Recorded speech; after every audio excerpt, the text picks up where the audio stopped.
Good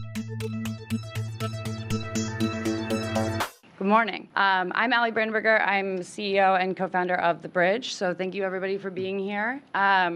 We are a company that is connecting policy and tech. So we're convening our network of leaders in the policy and tech space, both in the West Coast, kind of all over the country, and DC. So naturally, election security is a big issue in this space, and how tech is helping politics and elections is a huge issue for us. So I don't want to take up too much time today, but I just kind of wanted to let you guys know that we're going to have, Microsoft is going to introduce Chris Krebs, who's our featured speaker, and then we'll have our panel come up, and Matt Rhodes with the Aspen Institute will introduce our panelists for everybody. And then at the end, we will have Q&A. So hold your questions, and we'll make sure we have a good 20 minutes for that. So without further ado, Ginny.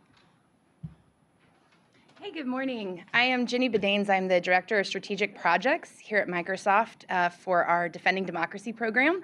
Welcome to the Microsoft Innovation and Policy Center. We're happy to have you here this morning.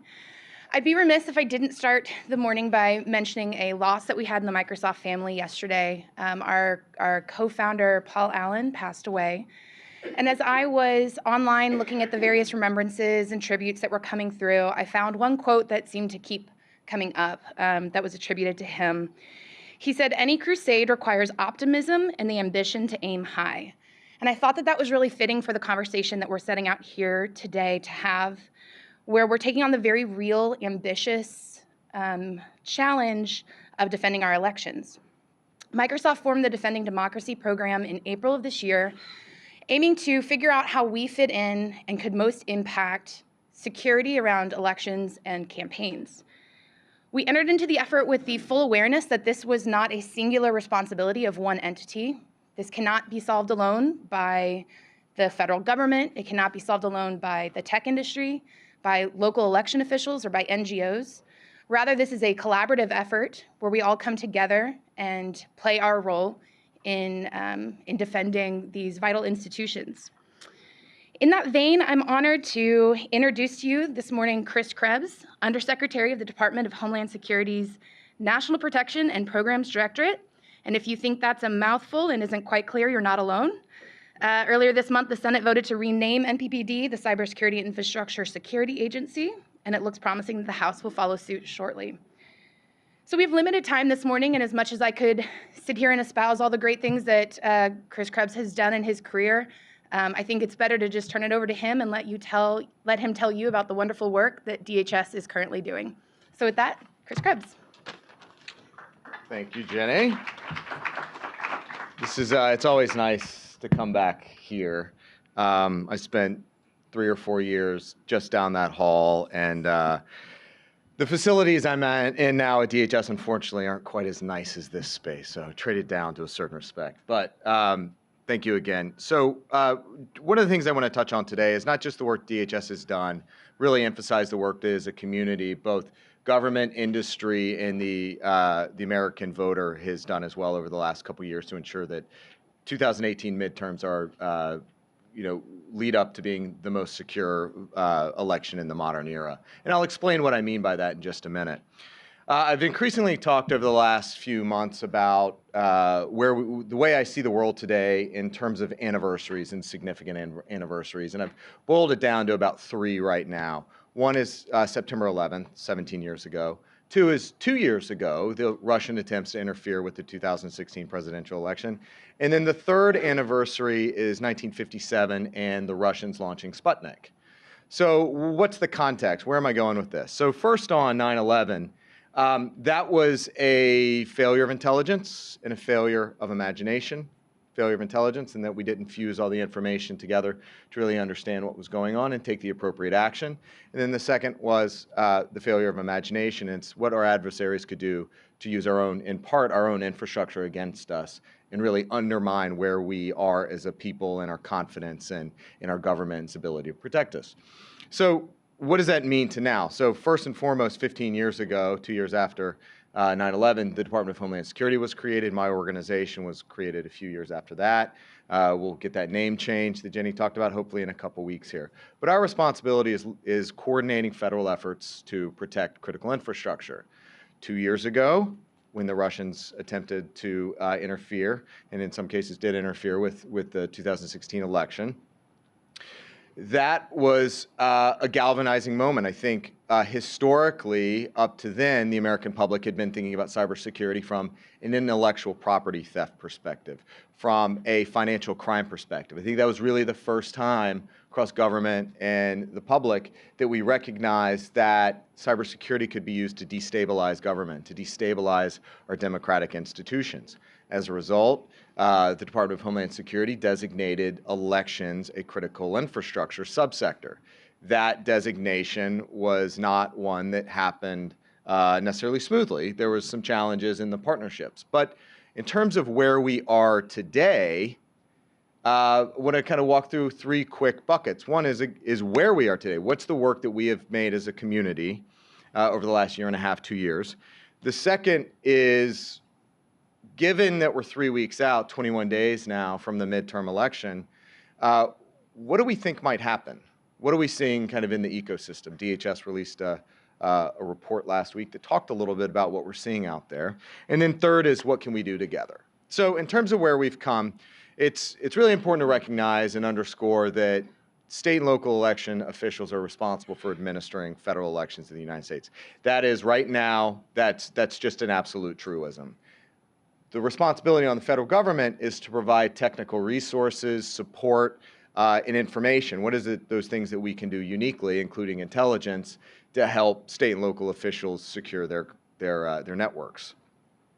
So in terms of the progress we've made, 2 years ago, there was no real good way for the Department of Homeland Security to reach out and communicate and share a piece of threat intelligence or otherwise with any state election official, whether it's a Secretary of State or election director for a large city or county, at least DHS. We didn't have those mechanisms. We probably didn't really even understand that there was such a thing, who's frankly one of our biggest partners in this effort, but the Election Assistance Commission. There was not a strong relationship between these two. Now, we have governance mechanisms, which is just a really bad bureaucracy way of saying we all work together really closely now. 2 years ago, we didn't. We have communications protocols. If I need to get a piece of information to any single state out there, I can do it. I can do it quickly, and whether it's a classified piece of information, if they have a clearance, great, we can get it to them. If they don't have a clearance, we'll declassify quickly. But if it's that actionable, we'll deal with the consequences later. We'll get the piece of information so that the network defenders can protect themselves. Beyond that, in terms of technical support, we are providing assistance across the board. Right now, we've done about 35 vulnerability assessments for large jurisdiction states and counties. That is compared to about one prior to the 2016 election. Again, there wasn't a strong relationship. But I think there are two probably most significant areas of progress to close this bucket out. One is information sharing and analysis centers, are things that exist across the critical infrastructure sectors so that network defenders and security officials can share information on current threats.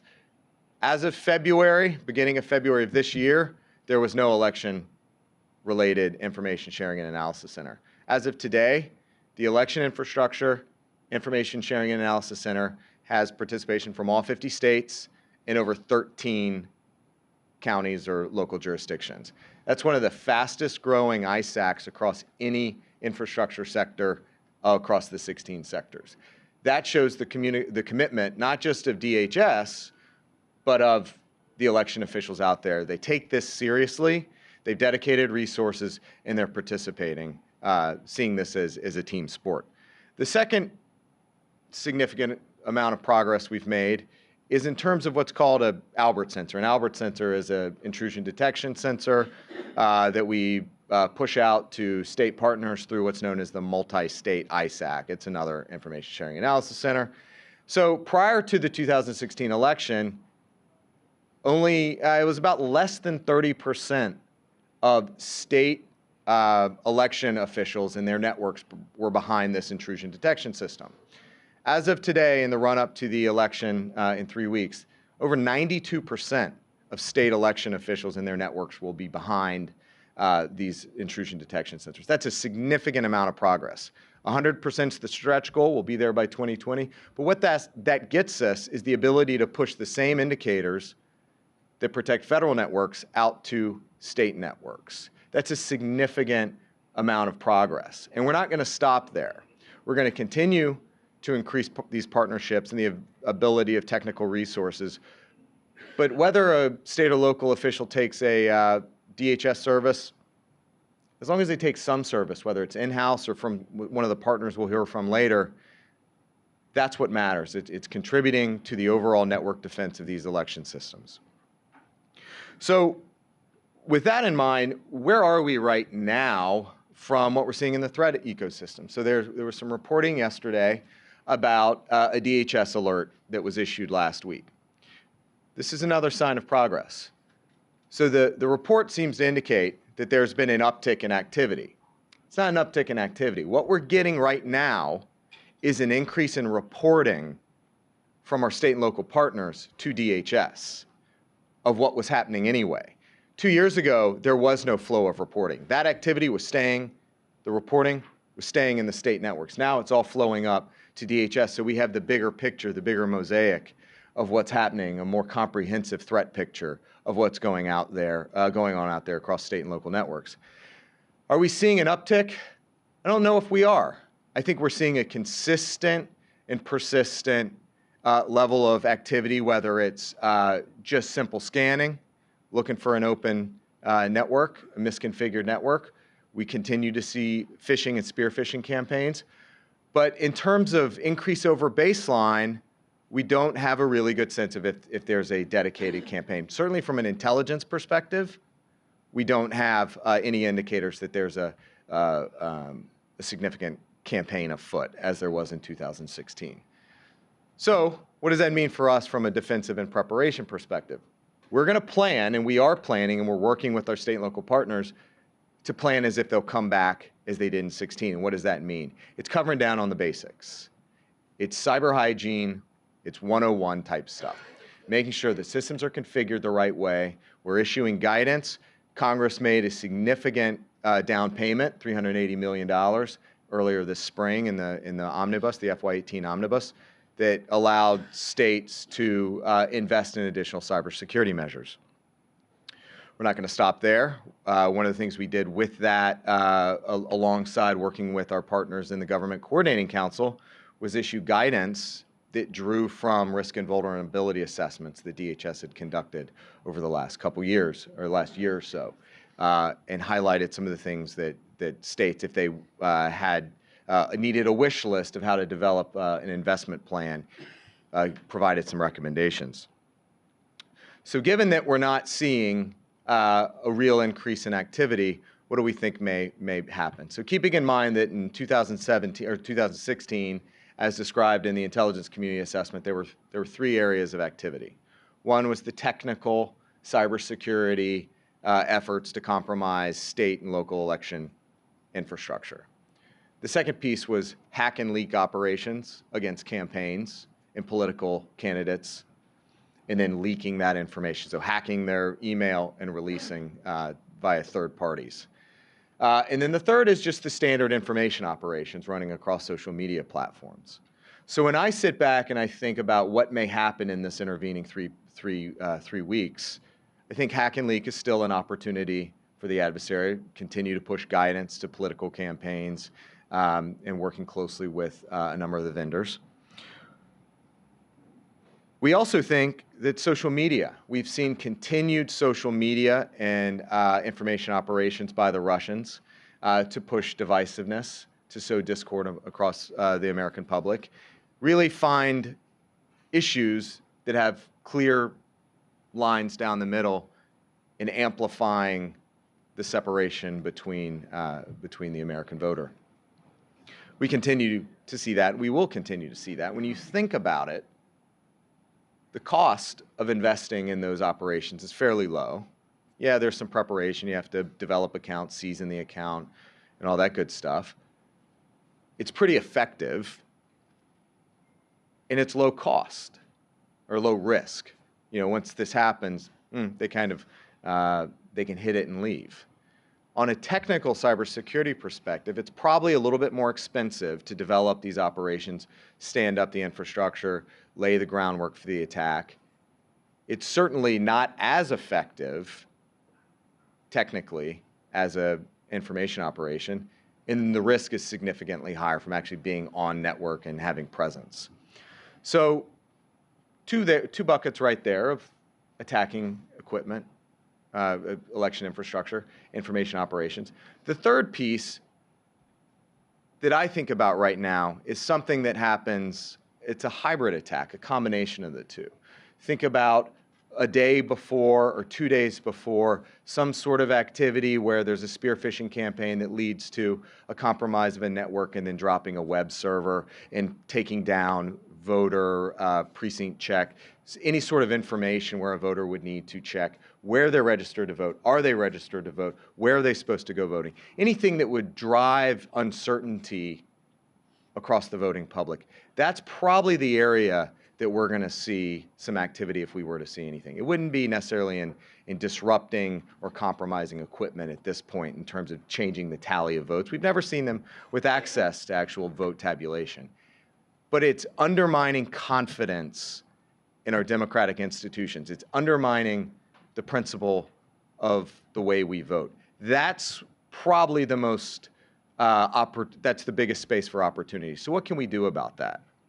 So the government, whether it's the federal government or the state government, can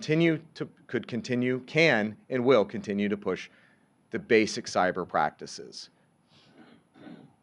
Multi-factor authentication, proper configuration, backups, backups, backups, backups. We continue to see ransomware campaigns out there, not targeting state election officials, but backups. Good cyber practices. We'll stop it being National Cybersecurity Awareness Month. We'll stop hammering the basics when we all get the basics right. And the basics are hard, but we're going to continue to push it. What can industry do? Industry, recognizing that this is a shared responsibility and that everybody has a role in this fight, industry has really stepped up over the last couple months, I think, in terms of offering services, free services, to state and local election officials and campaigns. So credit should go to industry and does go to industry on this. The thing we have to do, I think, going forward is make sure that we're offering these services in a rationalized manner, something that election officials in the run-up to an election can get a good understanding of what the upside is of taking the service, and you can compare and contrast across different services. Do it in a way that doesn't overwhelm them as they approach Election Day. And last, what can the voting public do?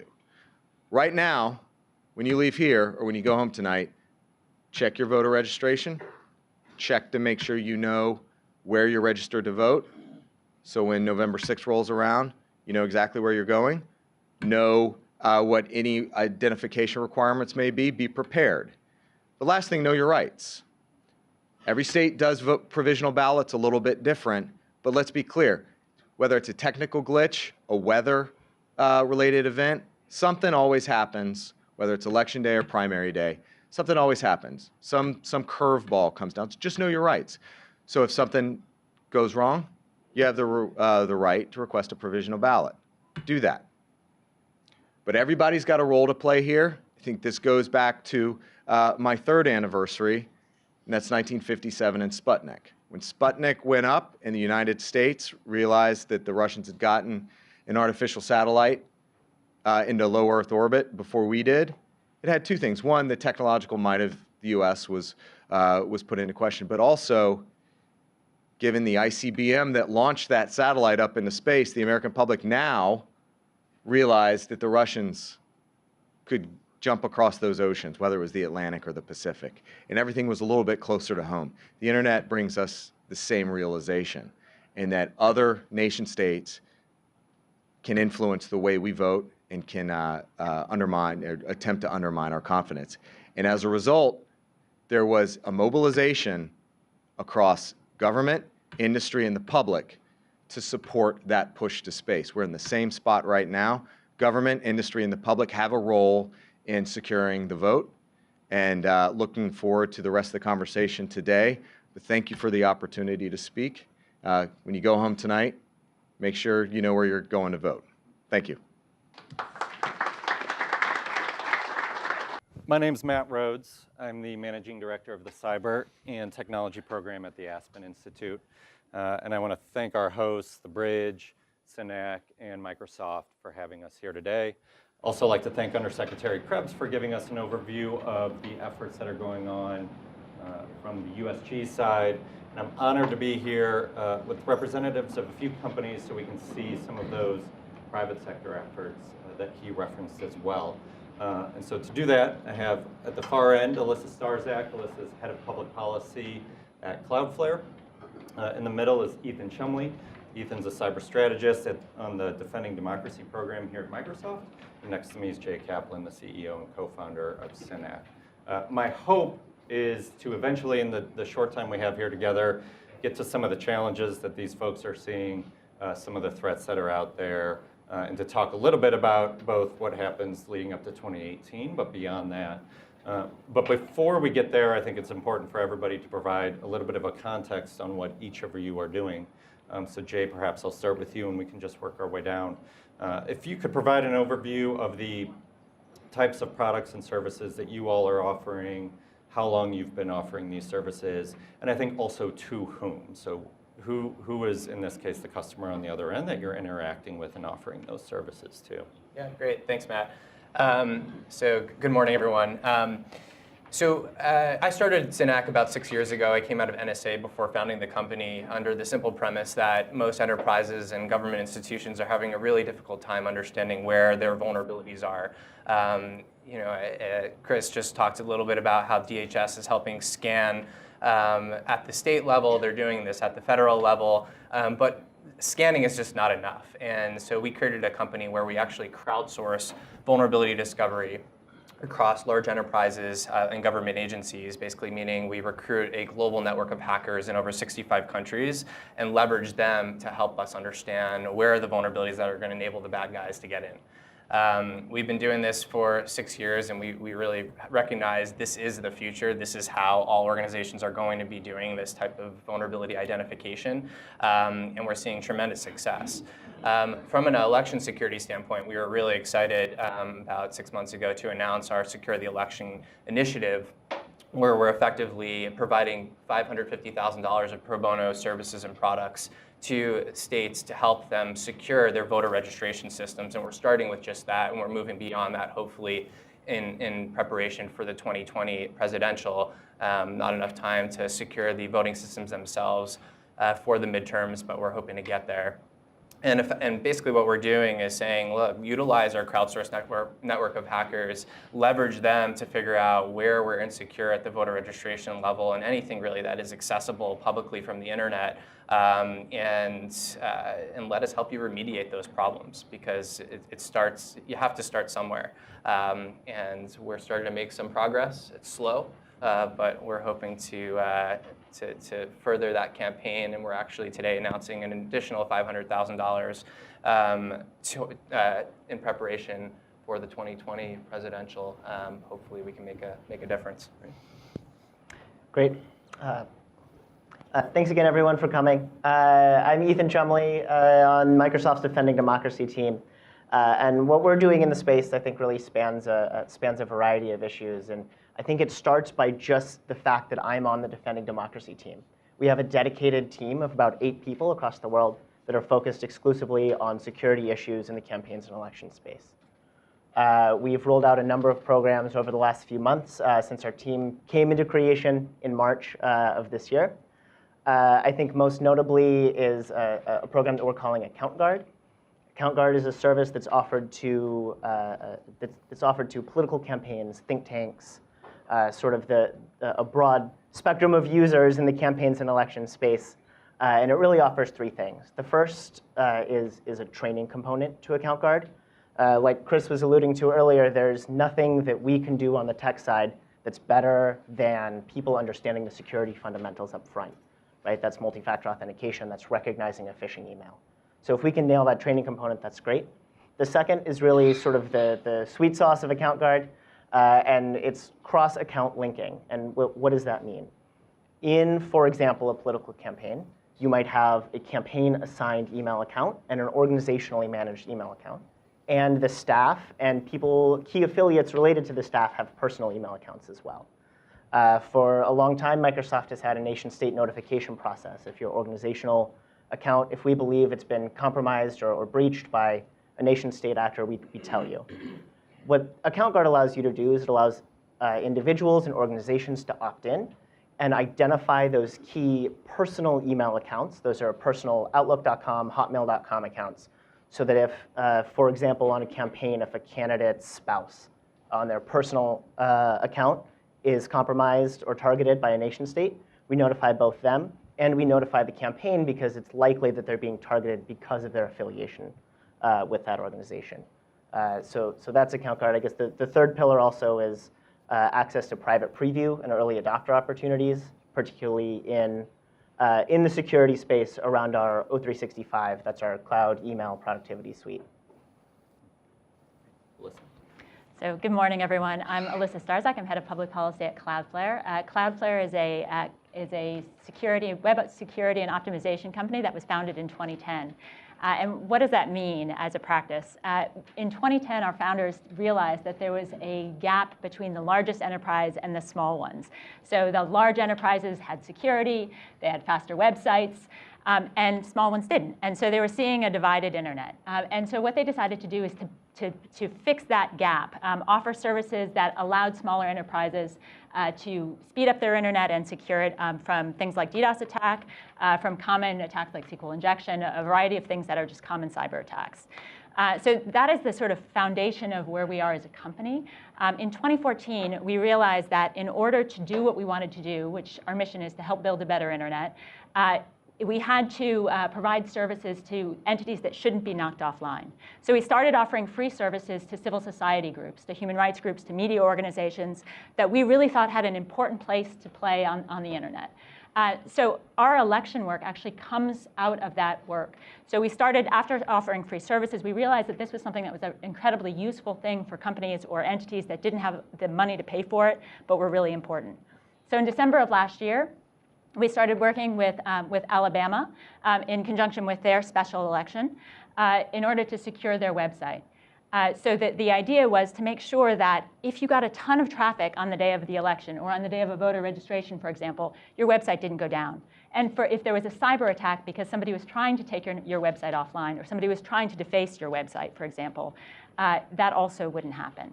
So we announced last December that we would provide free services to state and local governments to secure their election websites so that those things wouldn't happen.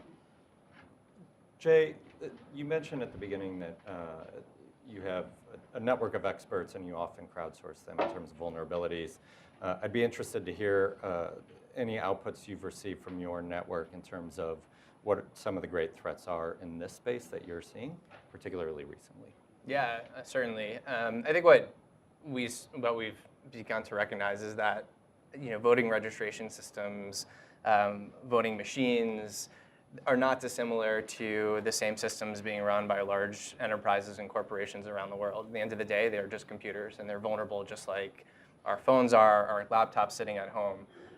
And so just a couple of weeks ago, we actually surveyed a segment of our crowdsourced community of freelance ethical hackers. And we asked them, if you were to try to compromise our election anywhere from the initial registration or even disinformation all the way through the reporting out of electoral results, what do you think would be the most vulnerable area that you would attack? And we were actually pretty surprised at the results. The majority of them said it would be the actual voting systems themselves. And they basically described that is the least common denominator. Those are the systems that have not been scrutinized nearly enough. A lot of them are pretty archaic. They were built 10 years ago when security wasn't even a thing. And I think they're not protected at all. Obviously, we're starting to have a little bit more confidence that the government is pushing some standards towards those machines, but it's just we're not doing enough. I was actually personally surprised at the results because of the fact that voting registration systems are sitting out there on the open internet. They're accessible all the time, whereas these physical machines you have to have access to, and they're only available for a short period of time. But as some of the research has indicated at the DEF CON Security Conference this past August and even last year, as that conference would indicate, it takes just minutes to compromise most of these systems. It's pretty scary, which I think is probably why we saw the results that we saw. So my working assumption is this is new work, at least within an election context. And so as each of your entities or enterprises are going through this work, you're learning new lessons as you go, and lessons that will tell us something about the sustainability of these efforts going forward. So Alyssa, maybe I'll start with you and we can work our way this way. What are some of the challenges that you all have seen in being able to provide some of these products or services at no additional cost? And are there particular areas that could be improved upon going forward, particularly in the lead up to 2020?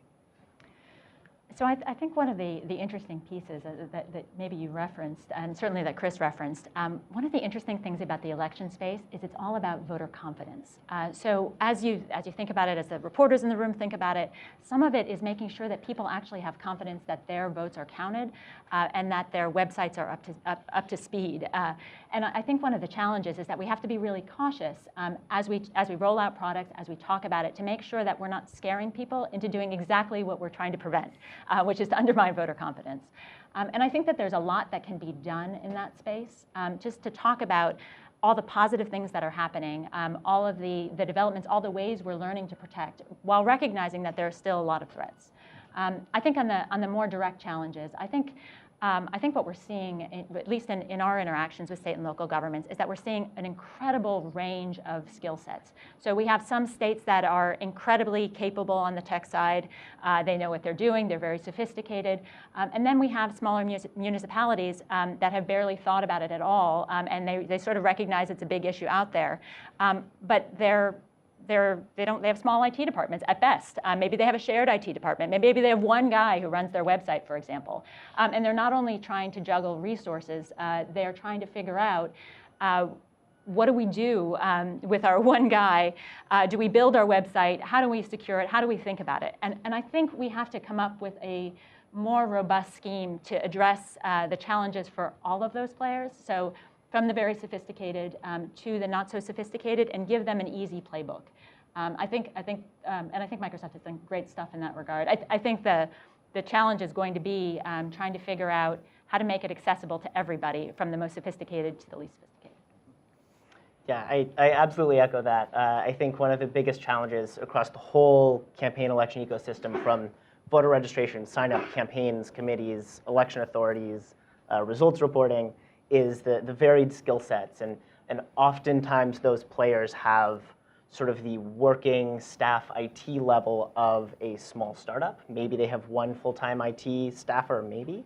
But they have the security needs and the security risks of some of the largest enterprises in the world. And there's just such a mismatch there. So making sure that any tools or services or products that we offer really align to that and take that into consideration, that there aren't enterprise-level IT departments oftentimes.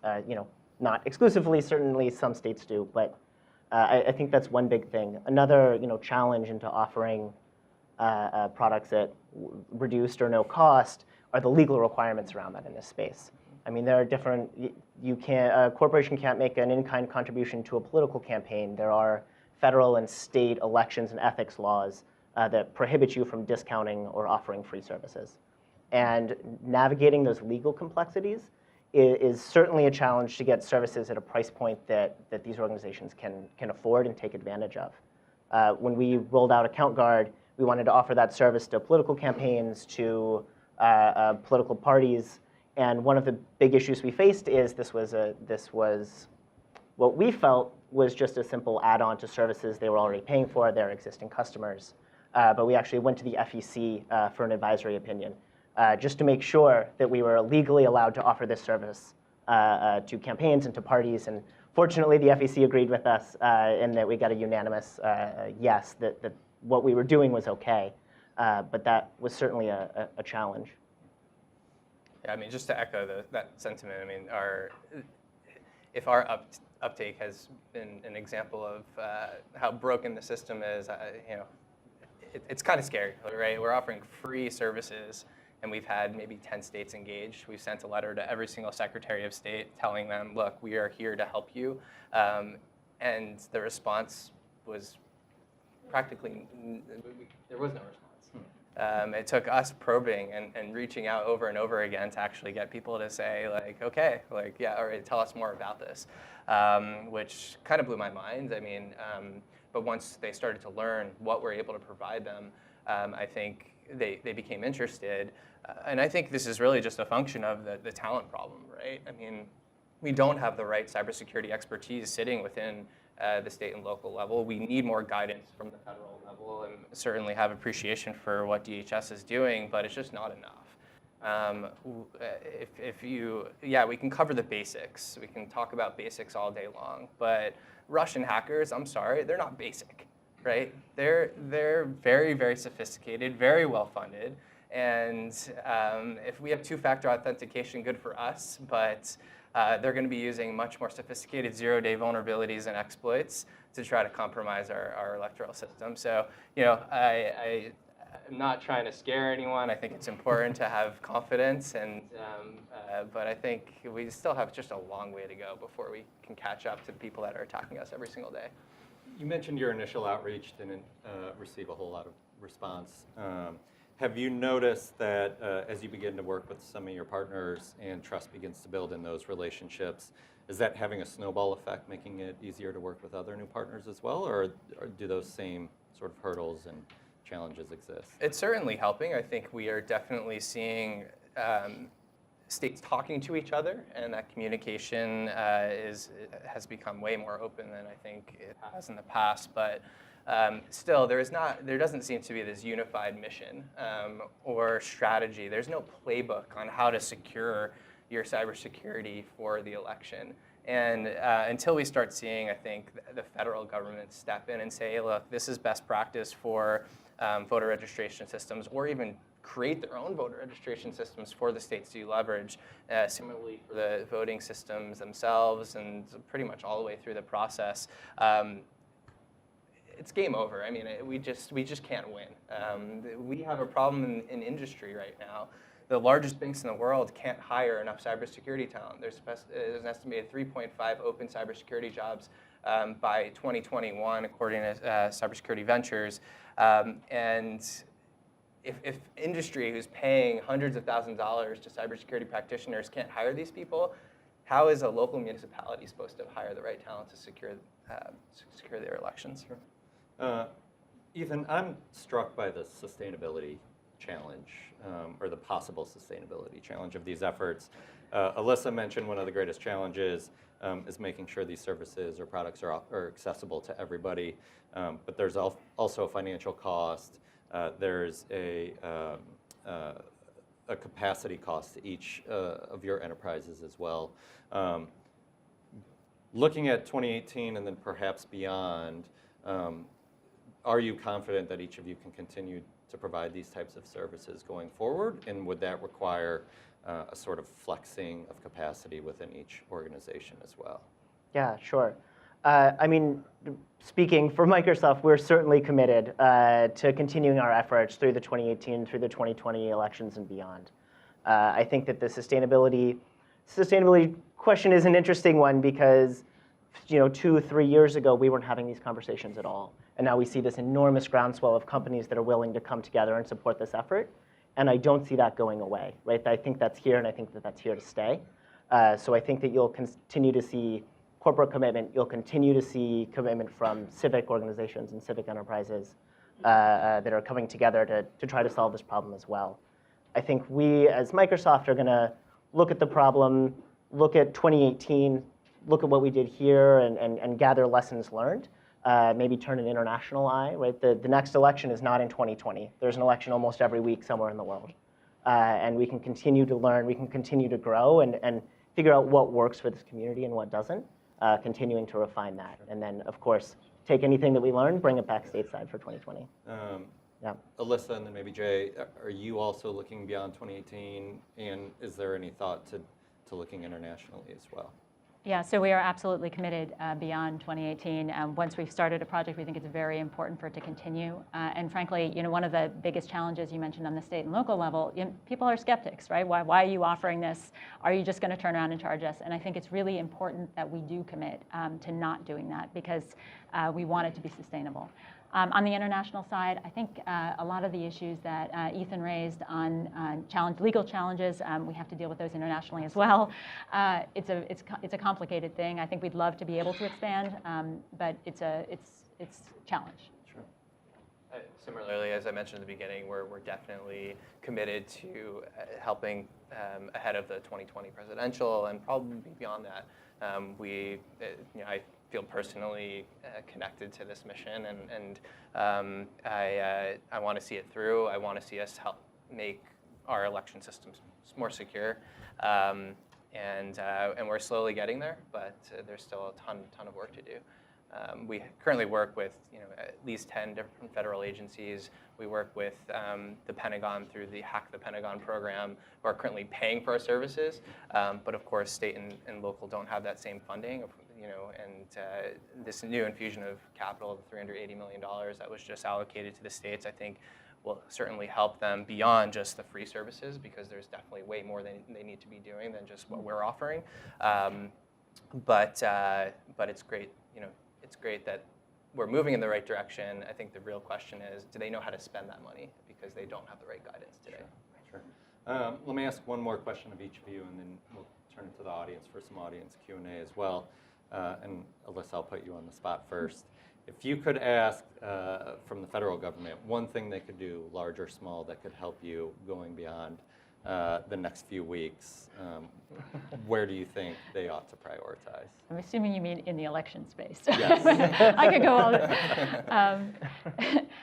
I actually think just putting some basic principles out there, even if they wouldn't stop the Russian hacker. I mean, the reality is, if you go and look at websites, which is our space, just telling people that they have to have SSL, HTTPS, right? So they don't get the little notice that pops up saying your website is insecure. Even something as basic as that would be a really good thing.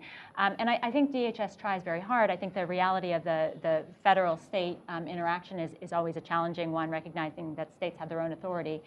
But being able to put some things that are very, hey, you states should mandate X, Y, Z would be helpful. There's one thing that, I think that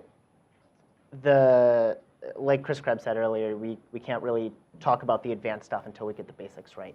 And this latest round of HAVA funding, the $380 million, I think was really great at allowing states to start that conversation, to allow them to start to hire individuals that are focused on security, to start to upgrade some of their equipment. I think that, unfortunately, that's not quite enough, right? A single one-time drop of cash is not necessarily what's needed in this community. And I just sort of speaking personally, I think that some continued sustained funding would be really beneficial in this space for a number of reasons. It allows states to plan, it allows states to budget, sort of incrementally phase things in and out, and I think it would just be more sustainable, as you were saying, getting to the sustainability of the problem. Yep. I think we just can't be caught with our pants down. We need to be doing more tabletop exercises and assume the worst. I mean, I can practically guarantee there's going to be some sort of security-related incident in the midterm. Like, it's going to happen. So how are we going to respond? I think that's the big question. And the response is so important, because that's how we can ensure confidence in the integrity of the votes, or there's going to be mass chaos and panic. And I think that's what we ultimately have to avoid. The state of Colorado did an exercise in the beginning of September where most of the municipalities came together, and they basically pretended that they got hacked, and how would they respond? Who would they coordinate with at the federal level? What companies would they need to pull in? What was their communication plan? I think that was their kind of a role model, I think, for what the majority of the other states need to follow. Sure. So I think we have time for a few audience questions. We do have a microphone, so if you could wait Yeah. for the mic. So if you can just say your name and the organization you're from, that'd be great. Chuck Martin, I work for Congresswoman Marcy Kaptur. I'm wondering about, do we need independent certification of voting machines equipment? Yeah, absolutely. And I think right now the onus is generally on the manufacturers building those systems, which is crazy. You can't audit your own systems. I mean, a financial audit, you don't audit your own financials. And I think similarly, we can't be auditing our own voting systems. And so I think that absolutely needs to change. There just isn't enough regulation, I think, right now. And the last legislation that really dealt with the technology in the election was 2002, and the Help America Vote Act was really geared towards more usability of those systems, but where is the security side? It needs to come, and obviously there's some stuff being talked about right now in Congress, but it's not going to pass fast enough. Are we in agreement? More independent certification? Yeah, I think generally I don't have too much to add to that. Yeah. Yeah, I don't have anything to add to that. Hi. Sorry. I'm Dave Rogan, CEO of Deeper Solutions. We've talked a lot today about the technology changes and technology to help the states. But one of the things I haven't heard a lot about today and other times is the process work. What are we doing from a perspective of training people to avoid password reuse? Oh, there you go. Sorry. To avoid password reuse and to things like day of election, if a poll worker sees somebody putting a little device into a USB port, to keep an eye out for that. So is there any work being done around the training, both for election officials as well as poll workers?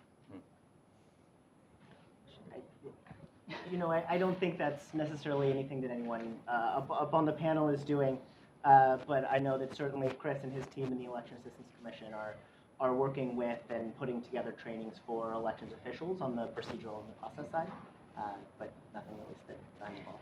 Yeah, and I think that is an important thing to be done on the government side as opposed to the private sector side. There's an important split there. Just to echo that. I beg to disagree. I don't think we're doing anything, honestly. I think the people running these, like during voting day, I think are clueless. They don't know what to be looking for. I mean, do we have like cybersecurity experts deployed to every single voting site? Absolutely not. Look at the people that are looking at the IDs and checking them. I mean, no, it's not happening. There's no way. Front over here. Hi, Sydney Gorman from IBM. Thank you all so much for. You're good. And one of the events I attended yesterday, we talked about how there isn't much coming from a top-down approach about election security or cybersecurity responsibility within state and local government. So what do you think are best methods, the best practices for having people learn about cybersecurity responsibility with that lack of talent that you guys talked about earlier before a hack happens and then they think, oh, well, now we have to do something?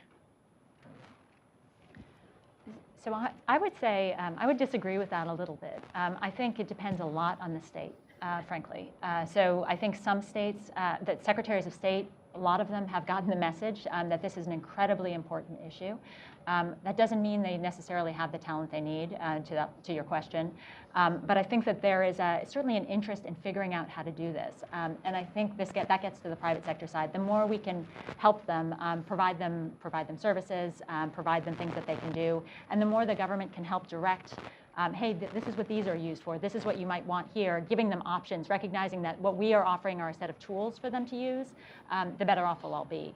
I think the challenge really, though, is making sure it all comes together, and that's really, frankly, the hard part. Right. I'll add on to that a little bit, too, is that I do think there is some guidance from the top down. If everyone is not familiar with the Belfer Center out of Harvard, they publish a great set of playbooks for campaigns and elections, and it's really high-level guidance, and it's really well done. And one of their principles in both the campaigns and the elections playbook is to create a culture of security. Right, to start at the top of your organization and the bottom and work all right. It takes leadership from the top and it takes a push from the bottom to create a culture of security in an organization. We had some political leadership here in actually this exact room a number of months ago for a half-day security training just to educate them on the basics of security and how to persist that culture of security into their organization. And it's something I think we'll continue to see more of. I've read through that playbook as well, and I think it's very well done at a super high level. I think it takes care of some of the basics and best practices. I've actually consulted with some of the staffers of several congressmen who will be up for re-election. And the problem is they can read the playbook all day long, but if they don't know how to implement what's in that playbook or have the right resources to do so, it just makes it really difficult. I think we have time for one more question right over here. Hi, Brendan Campbell, Arizona PBS. So I've been to several similar events recently, and we tend to hear this mantra that there's no actual evidence of Russian hacking of our infrastructure, of vote changes, et cetera. And we were told at the beginning of this that DHS's perspective tells us that maybe social media intrusion is a higher priority. What is this sort of overriding narrative due to actually changing our security system?